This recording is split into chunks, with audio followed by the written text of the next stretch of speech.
days off. Dreams come true. Bad times don't last, but bad guys do.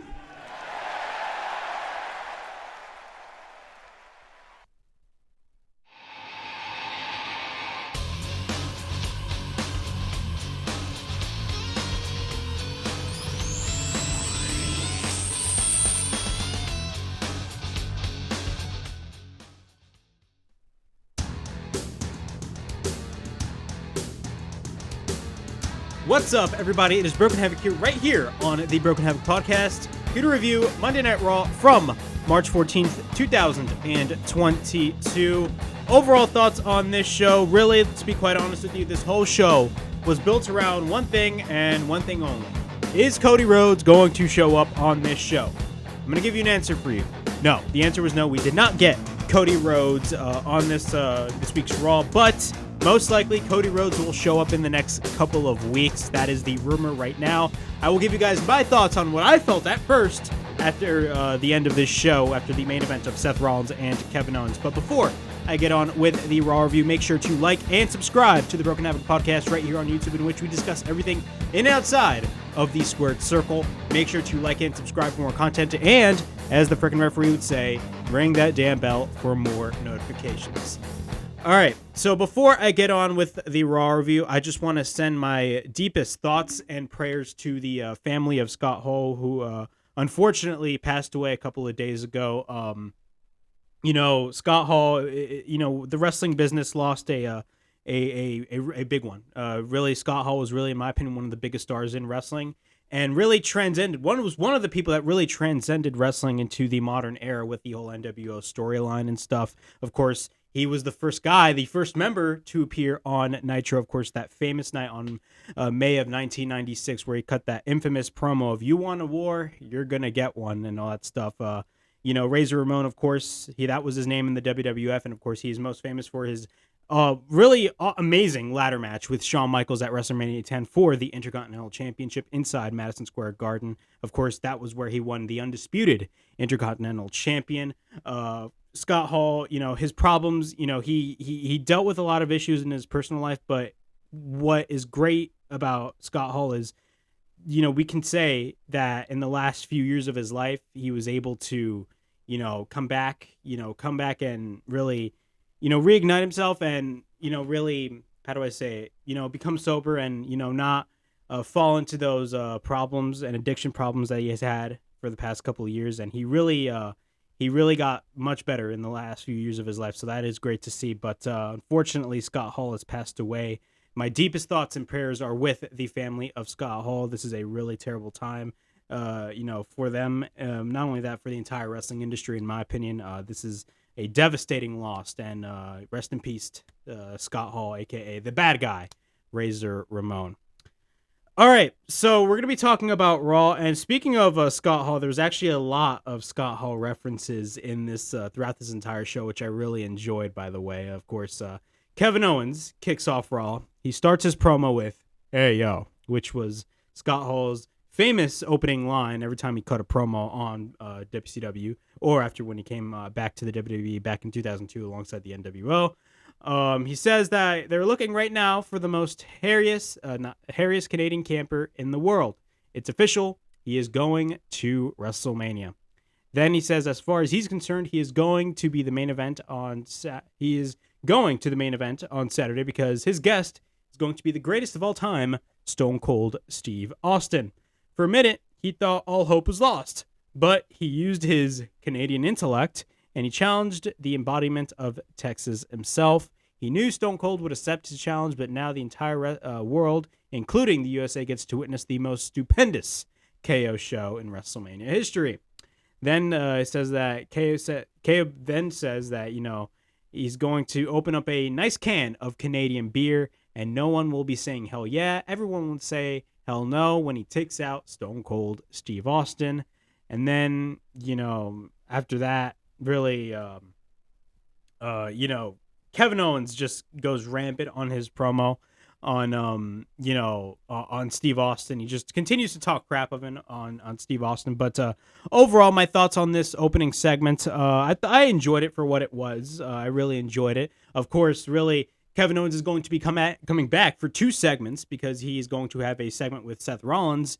Not only that, he is going to have the main event match tonight on this episode of Raw, not tonight, or on this episode of Raw with Seth Rollins, which the winner would be the host of Stone Cold Steve Austin. So like they will host a particular talk show with Steve Austin, which is kind of dumb, but I'll give you guys my thoughts on that later on in this review. In our first match of the evening, we got Finn Balor versus Damien Priest in the 3rd match in a row. We got another rematch. Rematch Mania is completely running wild. So we got Finn Balor versus Damien Priest. Of course, Damien Priest is turning heel. Austin Theory then comes out. Now, he did come out last week, and I did not know why. Of course, he is going to be facing Pat McAfee at WrestleMania. But let's be straight up. I mean, this is our 3rd match with Finn Balor versus Damien Priest. Why is Austin Theory coming out? I mean, I know he is a Raw guy, but like, what does he have to do with this entire thing, to be quite honest with you? Right now, I think his sights should be set at Pat McAfee. Let's be 100% honest right now. There's no point of this whatsoever. But he's on commentary. The match starts. And on commentary, I might add, Austin Theory continues to crap on Pat McAfee. The match starts. We get a shotgun dropkick by Balor. Balor works on Priest into the corner. Priest goes for a knee. He throws Balor into the corner. Balor then misses a double stomp. We get a drop kick by Balor. Priest is then on the outside. He misses a running kick when Priest blocks. He picks up Balor. He hits the Razor's Edge. Yes, he picks up Balor and hits the Razor's Edge on Balor on top of the announce table. So again, that's a nice little tribute right there to Razor Ramon, aka Scott Hall. Once we go to commercial break and we're back from break, Priest goes for a flatliner. We get a cover and a near fall. We get a couple of kicks by Priest. We got a rolling elbow by Priest. Balor then fights back. Balor then gets caught by Priest. He reverses it with a double stomp on Priest. Priest then goes for a sling blade, or I should say Balor goes for a sling blade. He runs into a kick to the head by Damien Priest. Then he picks up Balor, but then Balor plants him to the mat. We get a shotgun dropkick by Balor. He goes to the top. Austin Theory then tries to interfere in the match. Why? I do not know. Again, he is feuding with Pat McAfee, so I do not know why they're doing 2 storylines at once with Austin Theory. To me, that makes absolutely no sense. But Priest then catches him. Balor goes for the high kick. He hits the shotgun dropkick. Balor comes back. But then out of nowhere, Priest hits the Reckoning. We get a cover, and Damien Priest beats Finn Balor clean, which is kind of dumb considering the fact that Finn Balor is the current United States champion. You know, I stated a couple of weeks ago that the Intercontinental Championship was by far the better of the 2 mid-card championships. You know, in WWE, like in WWE, the Intercontinental Championship is full of crap right now. It's a really bad championship right now. But the U.S. title is right now is being utilized much better. But let's be straight up. I made that prediction 2 weeks ago that, you know, they should do an open challenge for the United States Championship. Instead, we got rematches. Our second rematch with Damien Priest versus Finn Balor on Raw. So really, what is the interest? There's no interest to me whatsoever.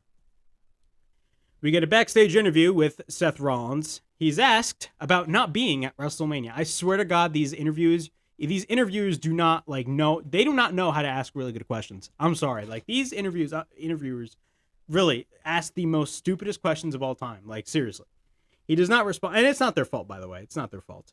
They do not respond. He does not respond, I should say. And then we get Cody chants in the background. Yes, the crowd chanted for Cody because the crowd themselves even wanted Cody Rhodes to come in on this show. And this was really to me a confirmation that Cody Rhodes is definitely going to be facing Seth Rollins at WrestleMania.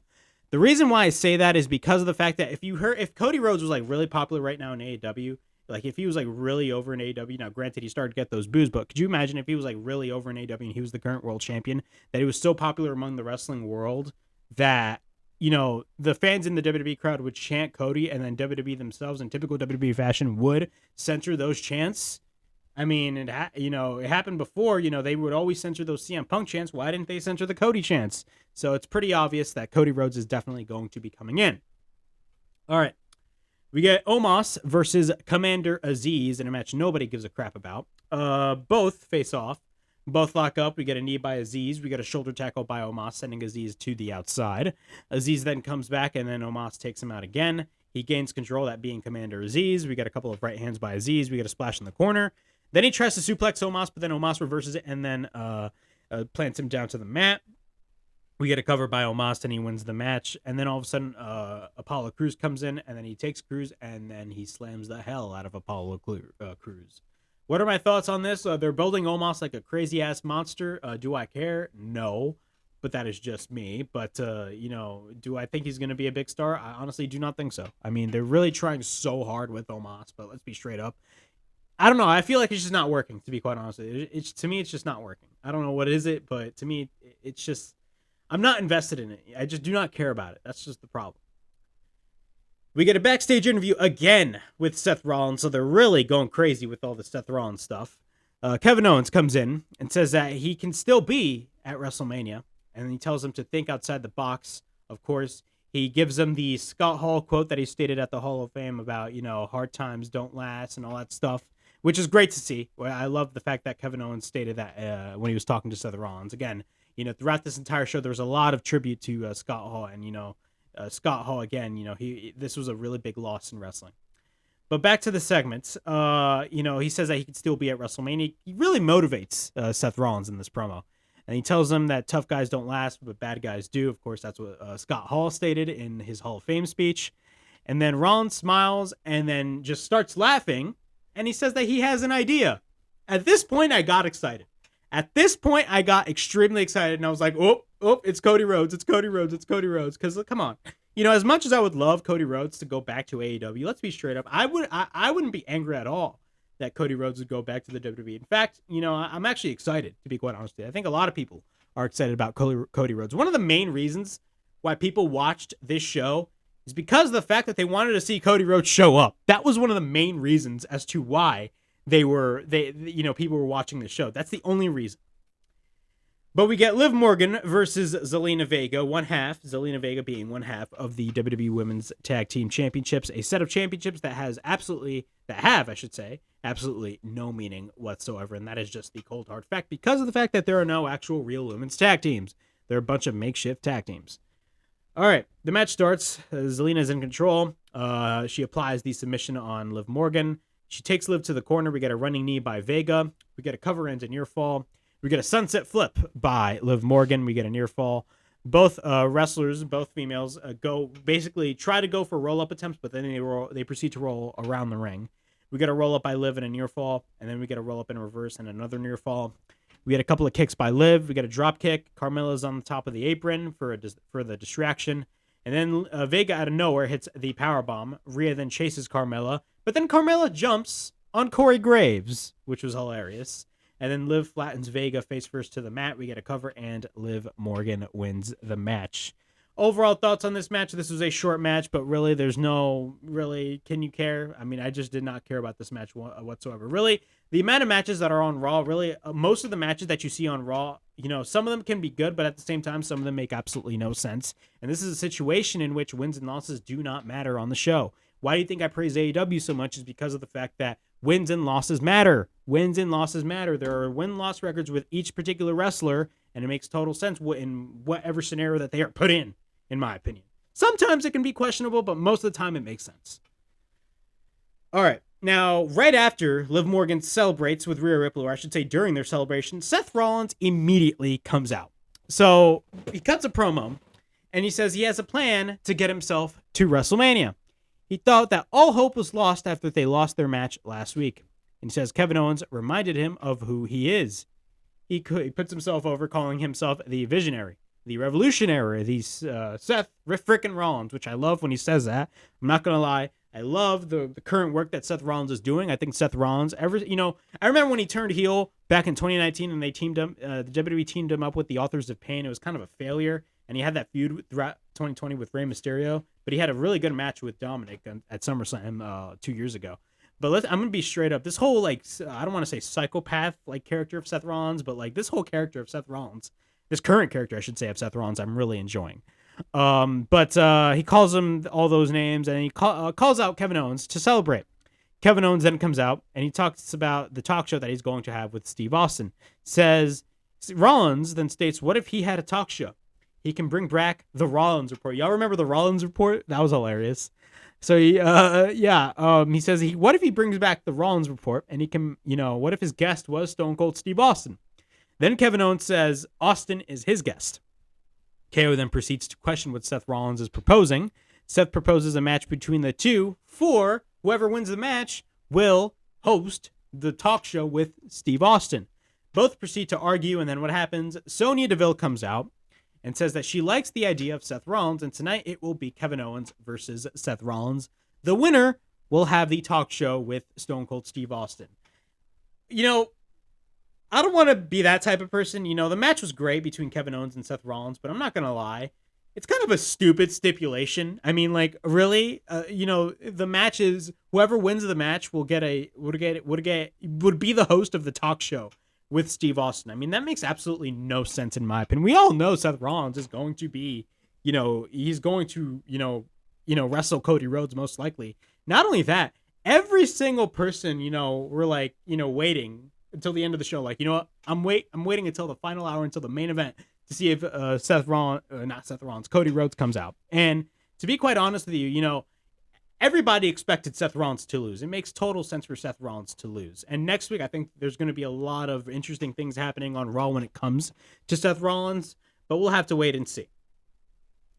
The Mysterios versus the Hurt Business. Again, you guys know what I think about the Hurt Business. The Hurt Business, in my opinion, ever since they split up the Hurt Business, I did not care about them.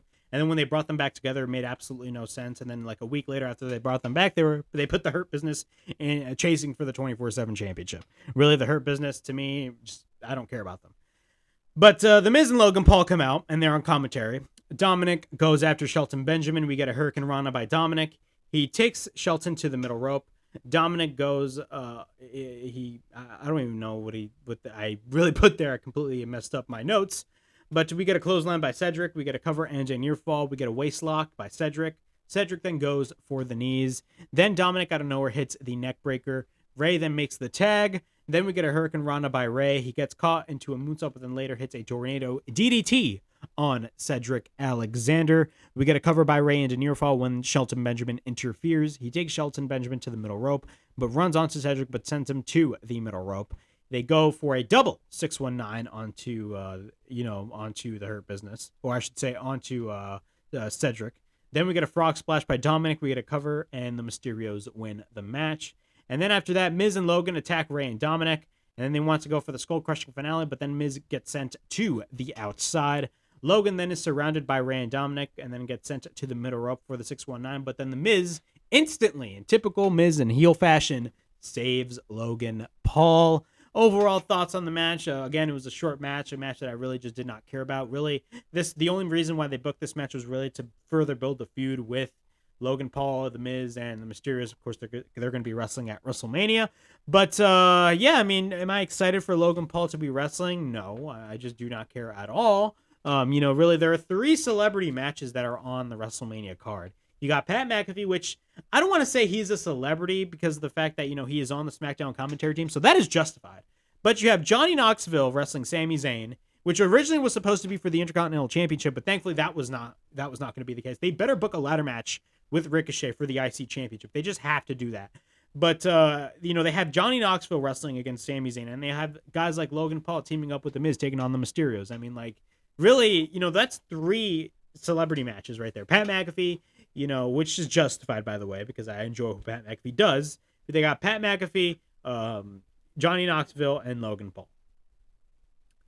Edge, the segment with Edge was awesome. I really enjoyed what he did. Edge, I love his current heel work. It's really different than what we have seen before when it comes to Edge being a heel. And he comes out to a new theme song. And it's an Alter Bridge theme song, which is great, which I don't listen to Alter Bridge, but I'm not going to lie. The theme song that I've heard, I forgot what the name was called, but the theme song was fantastic, in my opinion. The theme song was absolutely great, and I wouldn't be surprised if they put the WWE title later on down the road on Edge, because I think Edge and AJ Styles would have a tremendous full feud for the WWE title. That's just my opinion. But he comes out to a new theme song. It's an Alter Bridge theme song. And he cuts his promo. He says that he is the benchmark of the WWE. And for the last 2 weeks, it took him time to find out who he actually became. He will put this in terms that people will understand. He's better than everyone, every single person in this industry. But since he has came back, he hasn't shown that aptitude, and says the Edge that came back was absolutely weak, and he realized we don't matter to him. And trying to appease all of them, he was crapped on and beat by guys. He got beaten by guys like Roman Reigns, Seth Rollins, and Randy Orton. And if that Edge faced AJ, he would have lost. But that Edge is dead, and he won't be judged by any of us fans. And after that, he says that he won't be judged by anyone, and by anyone in the locker room or by AJ Styles, and tells AJ if he makes it to WrestleMania with two generation talent facing each other for the first time on the grandest stage in them all, then he will be judged. Mic drop, and the segment ends. What are my thoughts on this promo segment by Edge? Edge is fantastic when it comes to him cutting promos. And I'm not going to lie, and I've stated earlier, man, his heel work, his current heel work right now is amazing. I think this is really unique, and this is an example of really reinventing a veteran. And, that's what, really what I liked about AEW when they had Chris Jericho as the first champion. What I liked about Chris Jericho was the fact that Chris Jericho constantly reinvents himself and he changes with the times. Even in the WWE, he was Y2 Dre, he was the Ayatollah of rock and roll. Then later on, he became the Save Us Y2J Chris Jericho. Then he became the End of the World Chris Jericho. Then he became the List Guy. And then he became, the Pain Maker. And then he became AEW's version of Chris Jericho with the little bit of the bubbly. Chris Jericho constantly reinvented himself. And what I liked about this is that Edge is reinventing himself. And, again, I wouldn't be surprised if they put the WWE Championship on him. Now, we all know Roman Reigns is walking out as both the WWE and the Universal Champion at WrestleMania. It's definitely 100% going to happen. But they're not going to officially unify the titles. So, once Roman loses that WWE Championship, because he's going to hold on to the Universal Championship regardless, why not put the title on Edge? Why not put the title on Edge? Yes, Edge is a part-timer. But he's not a guy like Goldberg. Again, there's a complete difference between Goldberg and Edge. Goldberg will only show up in Saudi Arabia shows for that big paycheck. And look, Edge is getting paid a lot of money as well. But at the same time, Edge puts on really good matches. He put on great matches with guys like Roman Reigns, Seth Rollins, Randy Orton, even though their first match at WrestleMania 36 went way too long and it was kind of But he had tremendous matches with a lot of those guys. And, I wouldn't be surprised that, AJ and Edge would feud right after WrestleMania. I think they were going to be continuing their feud. And not only that, I believe in the near future, it's going to be for the WWE Championship. That'd be a money-making feud, in my opinion. And I think not only that, it'd be great to put this version of Edge with the WWE Championship. I actually love this version of Edge, and it's fantastic. Veer, everybody. Veer is coming to Raw. It's March. It's halfway through March, and, we've been getting these video packages since October, and he still hasn't showed up. I know he's been wrestling on Main Event, but this ain't Main Event. This is Raw we're talking about, okay? All right. We get Bianca Belair versus Doudrop for the upteenth time. I mean, I don't know why we're getting this match again. We've seen it like 5 times already. But the match starts. Doudrop works on Bianca. We get a shoulder tackle by Doudrop. Bianca then gets up. She misses a drop kick. She takes out Doudrop. He hits a moonsault on the back of Doudrop. She wants to pick up Doudrop, but then Doudrop escapes and sends Bianca to the outside. Then she sends Bianca to the barricade, but then Doudrop misses the cannonball. Once we're back from commercial break, Doudrop hits the Michinoku driver. After that, we get a cover and a near fall. Doudrop again misses the cannonball into the corner. We get an Insigiri, as my Mick Foley would say in One Night Stand 2005. We get an Insigiri by Bianca Belair. Belair tries to pick up Doudrop, but then the roles are reversed. Instead, Doudrop picked up Belair, but then Bianca escapes. We get a spine buster by Bianca. Bianca then picks up Doudrop. She proceeds to hit the KOD. We get a cover, and she wins the match. But out of nowhere, Becky Lynch comes out and attacks Bianca. She sends her to the steel steps and then sends her face first to the announce table and then drops her face first with the steel chair. And she wraps her hair around the chair and sends her with the chair onto her throat onto the ring post, which looked absolutely brutal. That looked absolutely brutal. And of course, this is further built up for their match at WrestleMania, which out of the 2 women's championship matches, between Ronda Rousey and Charlotte Flair and Bianca Belair versus Becky Lynch, I would take Bianca Belair versus Becky Lynch because Charlotte versus Ronda Rousey, to me, I have no interest in that match whatsoever. because of the fact that, again, when it comes to Ronda Rousey's promos building up for this match, she showed absolutely no genuine emotion when she cuts her promos. Her promos are not good whatsoever. That is just my opinion. But again, to me, I feel more interest in Bianca Belair versus Becky Lynch rather than the other women's championship match. That's just me. But we get the RK Bro celebration. Riddle talks about last week. Of course, last week they had a tremendous triple threat tag team match for the Raw Tag Team Championships, in which RK Bro, Randy Orton, and Matt Riddle won and became the new Raw Tag Team Champions. Riddle talks about last week, and he tells Randy what they did, and they're going to WrestleMania. Randy says that he was doing a little math, and it's going to be his 18th appearance at WrestleMania, and he has never been a tag team champion or had a partner/friend. Granted, he did kind of have partners. He was with Legacy with Ted DiBiase Jr. and Cody Rhodes, and also he was part of Evolution. Yeah, but I mean those were not really tag team partners, but they were groups. And says that they are successful. Randy then thanks Riddle, and then he proceeds to hug Riddle, which is great to see. Randy then says he will return the favor and throw a party. Riddle then says it is the greatest night of his career and says that he is the best. Riddle then talks about the other stuff that Randy got. He says all the bubblegum and popcorn that they got. He loves all that shit.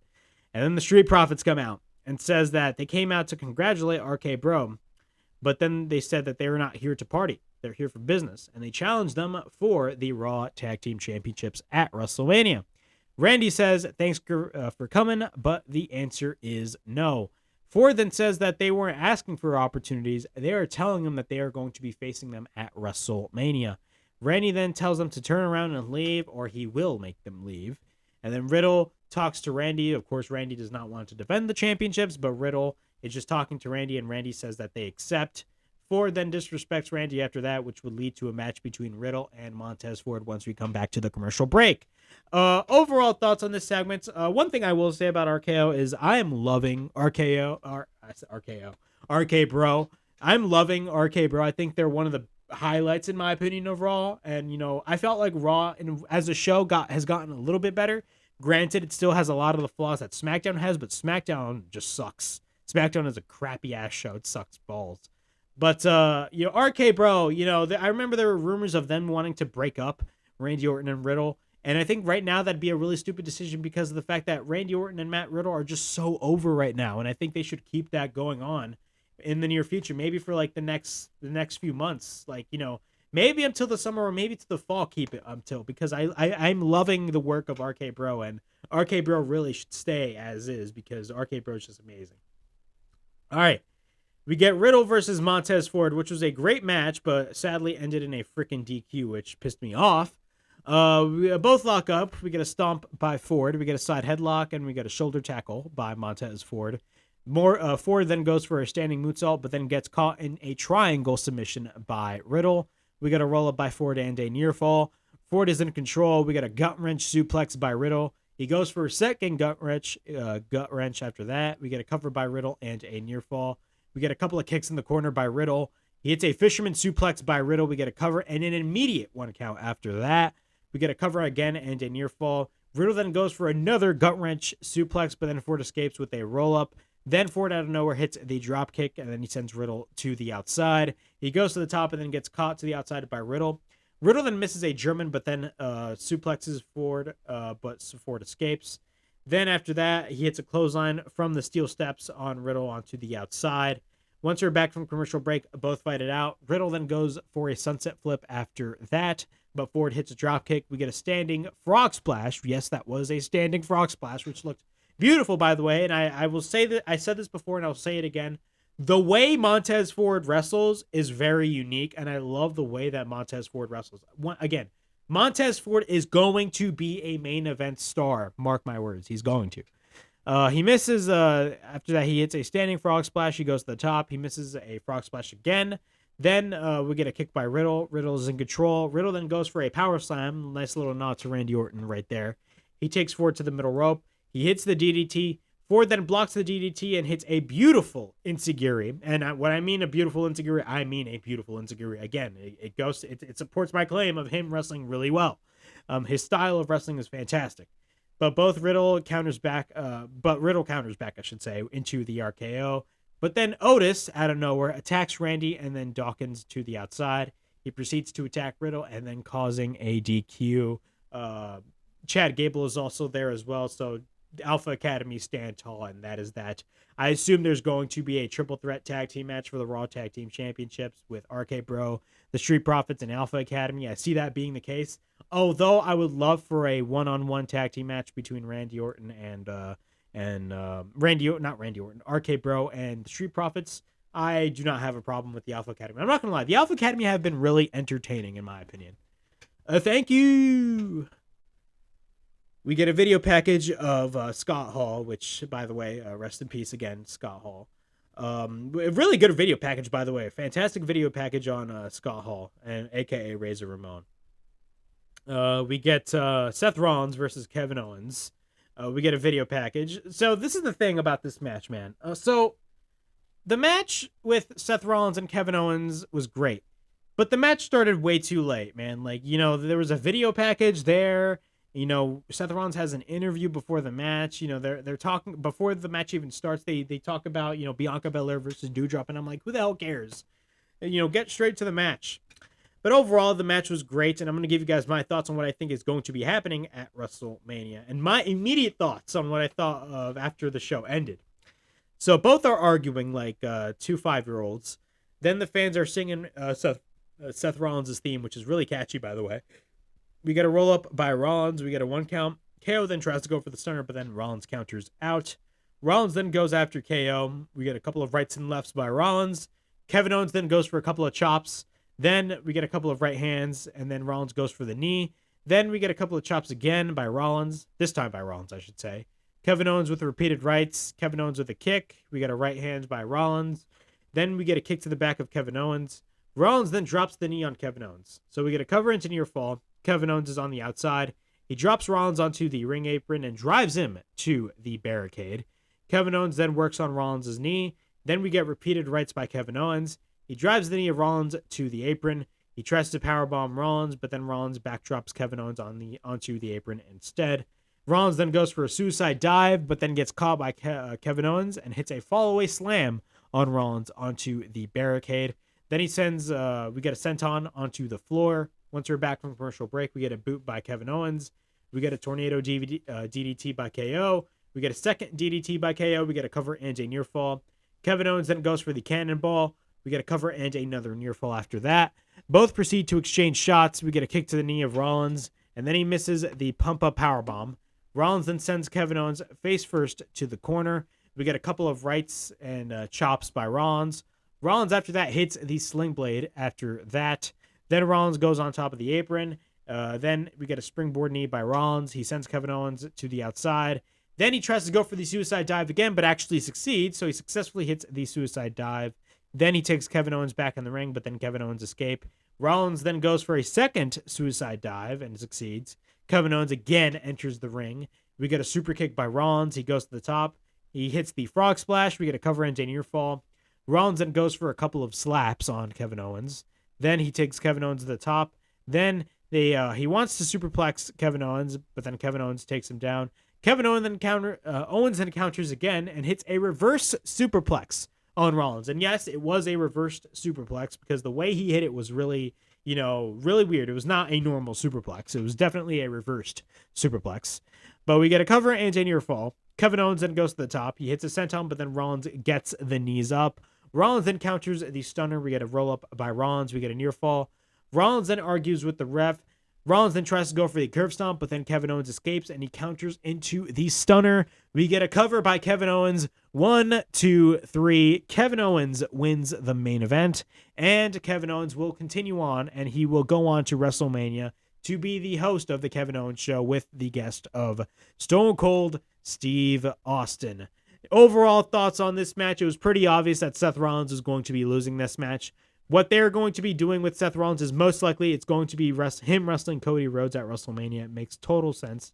And one thing to keep note. Now, I remember when the show finished, I was quite pissed off because of the fact that we did not get Cody Rhodes. And out of all the times that you could debut Cody Rhodes, I felt like this was the perfect time to debut Cody Rhodes.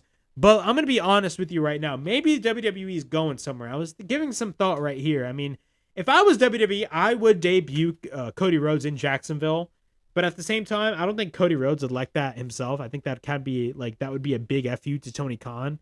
That'd be kind of messed up. And I feel like Cody Rhodes would be like, no, I'm not going to do that. But I will say this. Definitely WWE has a plan when it comes to Kevin Owens, and not Kevin Owens, Seth Rollins and Cody Rhodes. I think either they're going to hit Cody Rhodes maybe next week. A lot of people are saying they're going to probably debut him next week, and they're going to go off to the races and have a 2-week build-up for Cody Rhodes versus Seth Rollins at WrestleMania. Or what they could possibly do is wait up until WrestleMania, have Seth Rollins just be so pissed off whatsoever, maybe on like night 1 or something, have his own little segment, rant and all that shit, and then Cody Rhodes comes out, and then he challenges Seth Rollins at night 1 of WrestleMania, and then night 2 of WrestleMania, that would be the official match in which they would wrestle. That is what I think would possibly happen, but I do not know if that is going to be the case. We'll have to wait and see. But I'm not going to lie, bringing in Cody Rhodes would be a great asset to the WWE. And for all the money that WWE is paying Cody Rhodes, they better put him in a high-profile match, not only for WrestleMania, but also beyond WrestleMania. Because we all know right after WrestleMania, WWE gets lazy as hell and books whatever the hell they want. But Cody Rhodes really needs to be put in a high-profile position because of the fact that not only they're paying him a lot of money, but because of the fact that he is a big star now. He's a big star now, in my opinion, and they have to, they really have to push him towards the main event scene. I wouldn't be surprised if they put the WWE Championship on this guy. This guy has to be, the WWE Champion. That's just my opinion. But yeah, that's what I think on what they're probably going to be doing with Cody Rhodes. What am I disappointed in which they did not, bring in Cody Rhodes now? Yes, I am kind of disappointed. And one note I want to say is one of the commentators, I think it was Corey Graves, that stated this on commentary right after Seth Rollins lost the match. And keep in mind, this is exactly what he said right here. And we all know there was a lot of Cody Rhodes teases throughout the past couple of weeks on Raw. And really, we heard a lot of the Cody chants.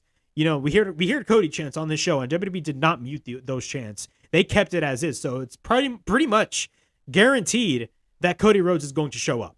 And not only that, what Corey Graves, I believe it was what Corey Graves or Byron Texan, I think it was Corey Graves that stated this. I have it right here on my phone. But one of the commentators stated this. KO has dashed, keyword dashed, Seth Rollins' WrestleMania dreams. And the other quote is, it is an absolute nightmare for Seth Rollins. So those keywords are dashed and absolute nightmare. Of course, dashed is basically meaning dashing Cody Rhodes, which was one of his old gimmicks back in like 2010. That was when I was first introduced to Cody Rhodes back in 2011. The first feud that Cody Rhodes was in, that I was introduced to Cody Rhodes, the feud that he was in during that period of time was a feud with Rey Mysterio, and he had the freaking mask and shit. But yeah, man, that is the meaning. And of course, the nightmare, you guys know what that means, the American nightmare. So it's pretty much guaranteed that Cody Rhodes is WWE bound, and he's definitely going to show up most likely at WrestleMania, and his first official match in the WWE back is going to be at WrestleMania. And I'm not going to lie, I'm definitely excited. And really, it gives you a reason to watch the show, to be quite honest with you. And a lot of other podcasters have stated this, and it makes total sense. It gives you a reason to watch the show because of the fact that really, especially Raw, well, SmackDown has gotten worse, but like Raw, even though Raw has gotten a little bit better, it's still a little stale and still has some shitty aspects to it. And with Cody Rhodes, I mean, you can do a lot with Cody Rhodes on the Raw show. So that is just me. But overall, what are my thoughts on this episode of Raw? I mean, really, I was disappointed that we did not get Cody Rhodes, but everything besides Seth Rollins, the show was what it was. It was just a show. Really, there was nothing special that happened on the show, to be quite honest with you. And yeah, that's that. But yeah, that was my Raw review from March 14th, 2022. Please like, subscribe, comment down below, push that bell for notifications, and be on the lookout for more videos right here onto the Broken Havoc podcast. Follow me on social media on Instagram and Twitter. The links are in the description below. And yeah, this is Broken Havoc from the Broken Havoc podcast. Signing out.